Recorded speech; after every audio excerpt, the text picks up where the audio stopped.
ಏನು ಮತ್ತೆ ನಮ್ಮ ಜೊತೆ ಹಿರಿಯ ಜ್ಯೋತಿಷಿಗಳಾದ ನಾಗರಾಜ್ ಶರ್ಮಾ ಅವರು ಕೂಡ ಜಾಯಿನ್ ಆಗಿದ್ದಾರೆ. ಆಮೇಲೆ ಒಂದು ವಿಚಾರ, ನಾಗರಾಜ್ ಶರ್ಮಾ ಅವರೇ, ನನ್ನ ಧ್ವನಿ ಕೇಳ್ತಿದೆ ಅಲ್ವಾ ಈಗ? ಆಲ್ಮೋಸ್ಟ್ ಈಗ ಗ್ರಹಣ ಇರುವಂತ ಕಾರಣಕ್ಕೆ ಎಲ್ಲಾ ದೇವಸ್ಥಾನಗಳನ್ನ ಬಂದ್ ಮಾಡ್ತಾರೆ, ಬಟ್ ಕೆಲವೊಂದಷ್ಟು ದೇವಸ್ಥಾನಗಳು ಕ್ಲೋಸ್ ಮಾಡಲ್ಲ, ಯಾಕೆ ಅಂತ? ಇದರಲ್ಲಿ ಒಂದು ವಿಚಾರ ಹೇಗೆ ಅಂತಂದ್ರೆ, ಕೆಲವೊಂದು ದೇವಸ್ಥಾನಗಳಲ್ಲಿ ಇದನ್ನ ಹಿಂದಿನಿಂದ ಯಾವುದೇ ರೀತಿಯಾದಂತ ಕ್ಲೋಸ್ ಮಾಡ್ತಕ್ಕಂತಿಲ್ಲ, ಯಾಕೆಂದ್ರೆ ಬಂದ್ ಮಾಡ್ತಕ್ಕಂಥದ್ದಿಲ್ಲ. ಅವರು ಏನ್ ಮಾಡ್ತಾರೆ ಅಂದ್ರೆ, ಈಗ ಗ್ರಹಣ ಸಂದರ್ಭದಲ್ಲಿ ಯಾವತ್ತೂ ಅನುಷ್ಠಾನ ಮಾಡ್ಲಿಕ್ಕೆ ವಿಶೇಷವಾಗಿರ್ತಕ್ಕಂಥ ಸಮಯ ಅಂತ ಹೇಳ್ತಾರೆ.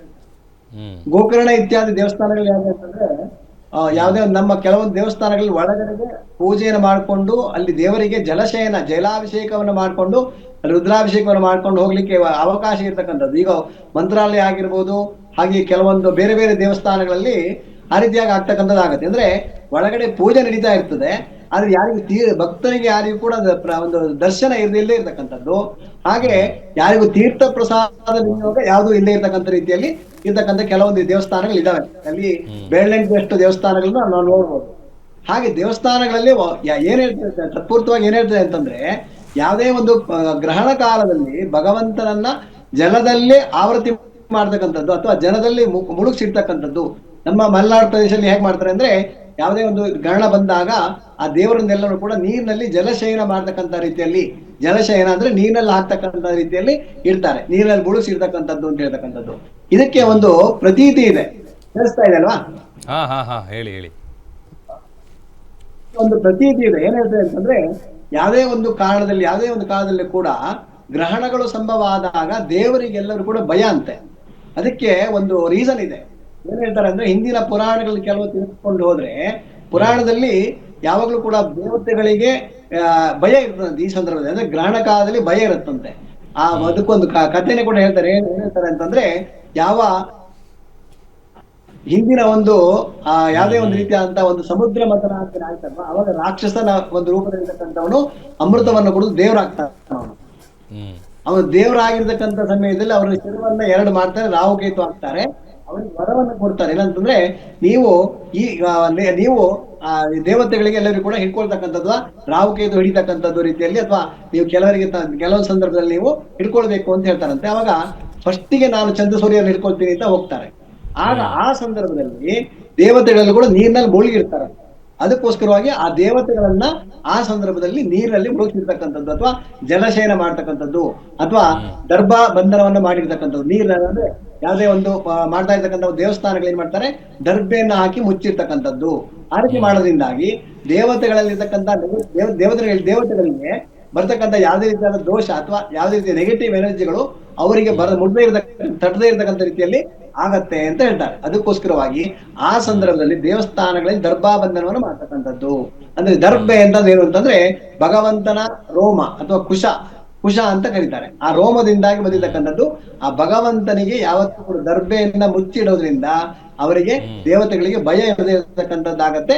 ಯಾವುದೋ ಒಂದು ರೀತಿಯಲ್ಲಿ ಅವರಿಗೆ ರಕ್ಷಣೆ ಆಗ್ತಕ್ಕಂಥದ್ದು, ನೆಗೆಟಿವ್ ಎನರ್ಜಿ ಹೊರಗಡೆ ಹೋಗದೇ ಇರತಕ್ಕಂಥ ರೀತಿಯಲ್ಲಿ ಆಗತ್ತೆ ಅಂತ ಹೇಳ್ತಾರೆ. ಯಾಕೆಂದ್ರೆ ಈ ಚಂದ್ರಗ್ರಹಣ ಆದ ಪಕ್ಷದಲ್ಲಿ, ಚಂದ್ರನಿಗೆ ಸೂರ್ಯಗ್ರಹಣ ಆದ ಸಂದರ್ಭದಲ್ಲಿ ನೆಗೆಟಿವ್ ಎನರ್ಜಿ ಬರೋದಕ್ಕೋಸ್ಕರವಾಗಿ ದೇವರಲ್ಲಿರ್ತಕ್ಕಂತಹ ಶಕ್ತಿಗಳು ಅಥವಾ ಯಾವುದೇ ರೀತಿಯಾದಂತಹ ರೇಸ್ ಇರುತ್ತೆ, ಒಳ್ಳೆ ಶಕ್ತಿ ಇರುತ್ತೆ, ಅದು ಎಲ್ಲದೂ ಕೂಡ ಏನಾಗತ್ತೆ ಅಂದ್ರೆ ಕಡಿಮೆ ಆಗ್ತಕ್ಕಂಥದ್ದಾಗತ್ತೆ. ಅದಕ್ಕೋಸ್ಕರವಾಗಿ ದರ್ಭಾ ಬಂಧನವನ್ನು ಮಾಡಿಬಿಟ್ಟು ಇರ್ತಕ್ಕಂಥದ್ದು.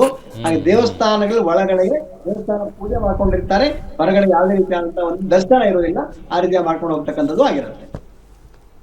Okay thank you Nagaraj Sharma ಅವರ, ಇಷ್ಟೊತ್ತು ಸಾಕಷ್ಟು ವಿಚಾರಗಳನ್ನು ತಿಳಿಸ್ಕೊಟ್ರಿ. Thank you so much. And Guruji, ಈಗ ಒಂದೊಂದೇ ರಾಶಿಗಳ ಬಗ್ಗೆ ಹೇಳ್ತಾ ಹೋಗೋದಾದರೆ ಯಾವ ಥರದ ಫಲ, ಅಶುಭನ ಹೇಗೆ ಅಂತ, ಮೇಷರಾಶಿ ಮೊದಲಿಗೆ ನೋಡಿ, ಮೇಷರಾಶಿಯವರಿಗೆ ಒಂದು ವಿಶೇಷವಾಗಿ ತಿಳ್ಕೊಬೇಕಾಗ್ತದೆ.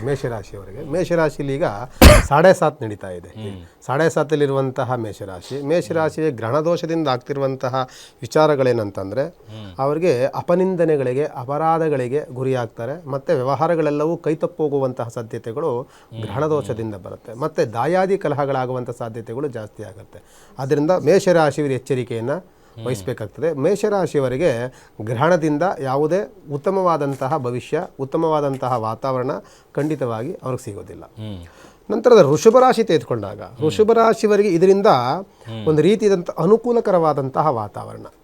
ವೃಷಭ ರಾಶಿ ಗ್ರಹಣದ ದೋಷದಿಂದ ಅವರಿಗೆ ಲಾಭದಾಯಕವಾಗಿದೆ. ಅವರಿಗೆ ದಾಯಾದಿಗಳಿಂದ ಅನುಕೂಲಗಳಿದೆ, ಕೈ ಹಾಕಿದ ಕೆಲಸಗಳಲ್ಲಿ ಪ್ರಗತಿಯನ್ನು ಕಾಣುವಂತಹ ವಾತಾವರಣಗಳಿದೆ, ದುಡ್ಡು ಕಾಸಿನ ಅನುಕೂಲತೆಗಳು ಚೆನ್ನಾಗಿದೆ, ವ್ಯಾಪಾರ ಉದ್ಯೋಗದಲ್ಲಿ ಅಭಿವೃದ್ಧಿಯನ್ನು ಕಾಣುವಂತಹ ವಾತಾವರಣಗಳಿದೆ, ತಂದೆಯಿಂದ ಅಥವಾ ದಾಯಾದಿಗಳಿಂದ ಸಂಪೂರ್ಣವಾದಂತಹ ಉಡುಗೊರೆ ಸಿಗುವಂತಹ ವಾತಾವರಣಗಳು ವೃಷಭ ರಾಶಿಯವರಿಗಿದೆ. ವೃಷಭ ರಾಶಿಯವರಿಗೆ ಉತ್ತಮವಾದಂತಹ ವಾತಾವರಣ ಇದರಿಂದ ಸಿಗುತ್ತೆ. ಮಿಥುನ ರಾಶಿಯವರಿಗೆ ಒಂದು ರೀತಿ ಮಿಶ್ರ ಫಲ. ಗುರುವು ಸ್ಥಾನದಲ್ಲಿ ಪಲ್ಲಟದಲ್ಲಿರ್ತಾನೆ, ಮತ್ತು ಗ್ರಹಣದಲ್ಲಿ ಸ್ವಲ್ಪ ಹಣಕಾಸಿನ ಮುಗ್ಗಟ್ಟು ಜಾಸ್ತಿ ಆಗುತ್ತೆ. ಕೈಲಿದ್ದಂಥ ಹಣಕಾಸು ತುಂಬ ಖರ್ಚು ವೆಚ್ಚಗಳು ಜಾಸ್ತಿ ಆಗ್ತಿರ್ತದೆ. ಸ್ವಲ್ಪ ದೇಹದಲ್ಲಿ ಆಗಾಗಲೇ ಶೀತಮಯ ವಾತಾವರಣ, ನೆಗಡಿ, ಶೀತದ ಕೆಮ್ಮು ವಾತಾವರಣ, ಗಂಟಲಿಗೆ ಸಂಬಂಧಪಟ್ಟಂತಹ ಸ್ವಲ್ಪ ಆರೋಗ್ಯದ ವ್ಯತ್ಯಾಸಗಳು, ಈ ರೀತಿಯಾದಂತಹ ವಾತಾವರಣಗಳನ್ನು ಮಿಥುನ ರಾಶಿಯವರು ನೋಡ್ತಿದ್ದಾರೆ. ಮತ್ತು ಆಗಾಗಲೇ ಅವರಿಗೆ ಒಂದು ರೀತಿಯಾದಂತಹ ವ್ಯವಹಾರದಲ್ಲಿ ಅಸ್ತವ್ಯಸ್ತಗಳಾಗುವಂಥ ಸಾಧ್ಯತೆಗಳು ಮಿಥುನ ರಾಶಿಯವರಿಗೆ ಇರುತ್ತೆ. ಮಿಥುನ ರಾಶಿ ಅಧಿಪತಿಯಾದಂಥವನು ಬುಧ ಗ್ರಹ. ಭಾಳ ಬುದ್ಧಿಜೀವಿಗಳಾಗಿರ್ತಾರೆ, ಭಾಳ ಟೆಕ್ನಿಕಲ್ ಇರ್ತಾರೆ.